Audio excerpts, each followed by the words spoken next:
नमस्कार दोस्तों। आज की बात फिर से सुप्रीम कोर्ट से, और सुप्रीम कोर्ट से भी वो बात जो आपके लिए बहुत खुशी वाली हो सकती है।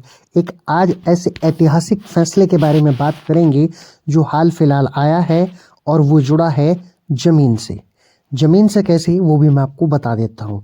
माननीय उच्चतम न्यायालय यानी कि सुप्रीम कोर्ट ने जमीन के मुआवजे को लेकर एक महत्वपूर्ण निर्णय दिया है जो देश के कई किसानों और अन्य भूमि मालिकों के लिए बहुत राहत भरा हो सकता है। कोर्ट ने संविधान के अनुच्छेद 142 यानी कि 142 के तहत अपने विशेष अधिकारों का इस्तेमाल करते हुए कहा कि यदि सरकार अधिग्रहित भूमि के लिए मुआवजे के भुगतान में अत्यधिक देरी करती है तो भूमि मालिक वर्तमान बाजार मूल्य यानी कि जो भी इस समय बाजार मूल्य है उस पर मुआवजे के लिए हकदार होंगे।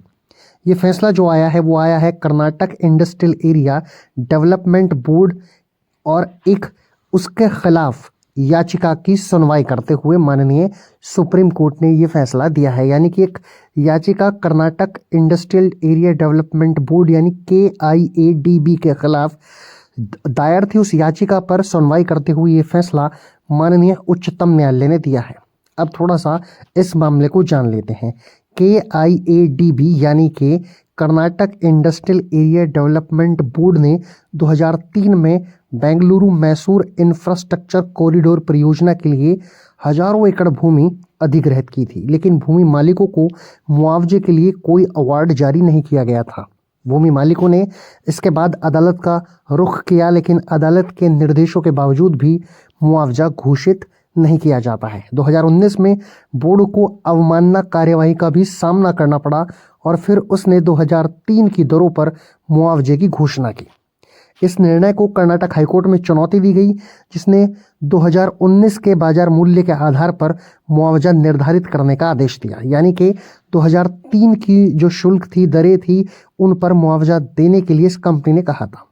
हाईकोर्ट के इस फैसले को सुप्रीम कोर्ट में चुनौती दी गई थी और अब सुप्रीम कोर्ट में जस्टिस PR गवई और KV विश्वनाथन की पीठ ने इसकी सुनवाई की और कहा कि 22 सालों तक भूमि मालिकों को उनके अधिकारों से वंचित रखना और 2003 की रेट पर मुआवजा देना न्याय का अपमान होगा। कोर्ट ने यह भी कहा कि भूमि अधिग्रहण मामले में मुआवजे का निर्धारण और भुगतान बिल्कुल ठीक समय पर हो जाना चाहिए। पीठ ने इस बात पर बहुत जोर दिया कि भले ही संपत्ति का अधिकार मौलिक अधिकार ना हो, लेकिन यह संविधान के अनुच्छेद 300A के तहत एक संवैधानिक अधिकार है। न्यायालय ने साफ किया कि इस मामले में मुआवजे की जो गणना है वो 2019 के बाजार मूल्य के आधार पर की जानी चाहिए, न कि 2003 की दरों पर मुआवजा दिया जाए। तो ये फैसला एक ऐतिहासिक फैसला है उन लोगों के लिए जिनकी भूमि अधिग्रहित हो जाती है, और न्यायालय ने सीधे सीधे कहा है कि जमीन मुआवजे पे जो भी देरी है वो एक अन्याय है। अब जो है आपको बाजार मूल्य पर यानी 2019 के मूल्य पर जिन की भूमि KIADB ने अधिग्रहित की थी उसके अनुसार अब KIADB को पैसा देना होगा, बाजार मूल्य के अनुसार देना होगा और 2019 के हिसाब से भुगतान करना होगा जिन लोगों की भूमि को अधिग्रहित किया गया है।